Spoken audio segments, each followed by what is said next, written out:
में सियासत बदल रही है, समीकरण बदल रहे हैं, और श्रुति भी हमारे साथ लखनऊ से जुड़ गई है, उनसे भी इस पर रिएक्शन जरूर लेंगे। पहले आलोक जी आप। सुषमा देखो, मैं हमेशा मानता हूं कि राजनीति में एक हांडी के चावल से आप जैसे नहीं होता कि हांडी में एक चावल हम देख लेते तो लगता है पूरा चावल पका हुआ है, राजनीति ऐसी नहीं होती है।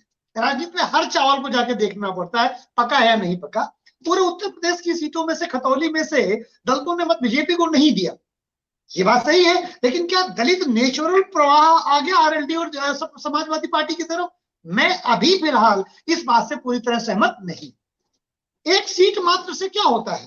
ठीक है, दलितों ने मत दिया, लेकिन क्या ये विचार पूरे उत्तर प्रदेश के दलितों का है? ऐसा समाजवादी पार्टी ने क्या कर डाला दलितों के लिए? भाई कोई तो लॉजिक होना चाहिए ना। दलित समाजवादी पार्टी की तरफ नेचुरली प्रवाह करे, ऐसा क्या किया है, क्या प्रयास किया समाजवादी पार्टी ने? इसका मतलब है दलित बगैर प्रयास के क्यों जाएगा, पहला। दूसरा, ऐसी क्या गलती भारतीय जनता पार्टी ने कर दिया है कि दलित उससे नाराज हो जाएगा? मैं बार बार आपके प्लेटफॉर्म में भी और कई प्लेटफॉर्म में कहता रहा हूं, दलितों की पहली चॉइस बीएसपी, लेकिन सेकंड चॉइस सपा नहीं है, भाजपा है।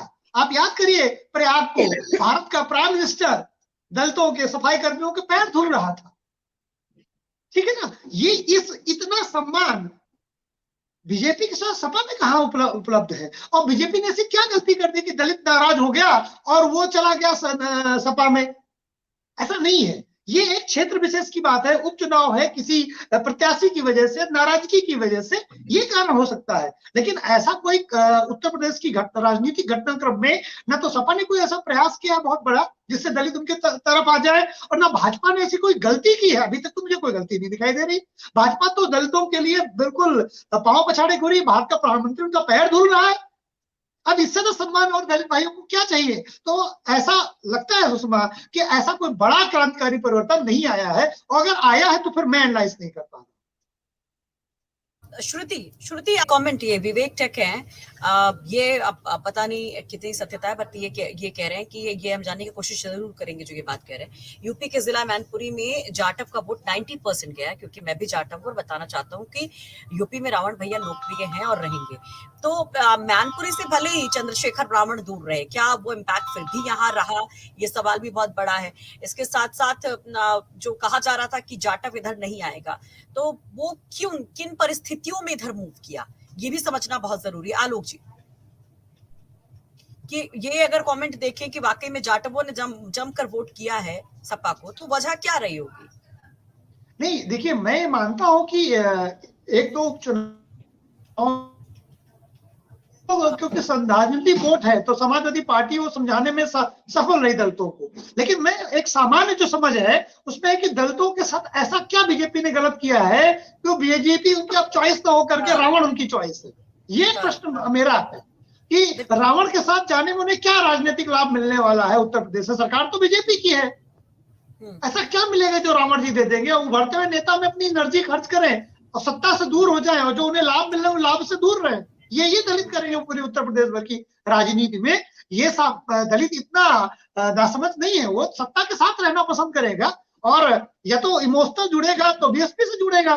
अब जैसे युवाओं में है, यूट्यूब का चैनल है, रावण जी के साथ कुछ लोग जुड़ सकते हैं, हम ये नहीं कह रहे उनके साथ एक लोग है ही नहीं, लेकिन क्या इतने लोग हैं कि उत्तर प्रदेश की राजनीति में वो बीएसपी की के वोटर को अपनी तरफ झुका सके? नोटिसबल। तो इसमें मुझे बीएसपी का वोट सरका में तो कितना है, 12 से 13% वोट केवल मिला है अभी, जबकि जाटव भी इतने हैं। तो क्या माना जाए कि बाकी तो बिल्कुल छटक गया, जाटव में भी सेंधमारी हुई है बीएसपी की? नहीं, बिल्कुल उत्तर प्रदेश के चुनाव में बीजेपी ने सेंधमारी की थी, लेकिन मैं कह रहा हूं कि ये तो इमोशनल जाएगा तो बीएसपी के साथ जाएगा, और अगर वो इमोशनल नहीं जा रहा है तो लाभ के लिए जाएगा तो बीजेपी के साथ जाएगा। रावण के साथ उसको क्या आइडेंटिटी मिलेगी? कोई विकल्प, उसको एक नया लीडरशिप चाहिए। मायावती की पार्टी में मायावती के सिवाय कोई लीडरशिप दिख नहीं रही है, तो हर कोई तो अपना दूसरा तैयार करता है ना नेता। कई सारे लोगों से जब बात कर रहे थे हमारे सहयोगी, क्योंकि आप जानते हैं कि यूपी तक का एक ट्रेंड है कि जनता के बीच में जाकर के, अलग अलग कम्युनिटी के बीच में जाकर के लोगों से बात की जाए, तो उसमें कई युवा ये कह रहे थे कि कितने टाइम मायावती अब राजनीति करेंगी,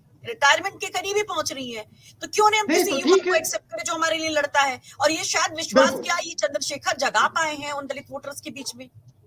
कम से कम मुझे एक सीट की वजह से या 2 सीट की वजह से तो नहीं लगता कि वो जगह पाए। कुछ लोगों के हीरो हो सकते हैं वो, लेकिन उत्तर प्रदेश के दलितों में एक बड़े वर्ग में वो सेंध लगा पाए हैं। मुझे अभी ये मानने में कठिनाई हो रही है।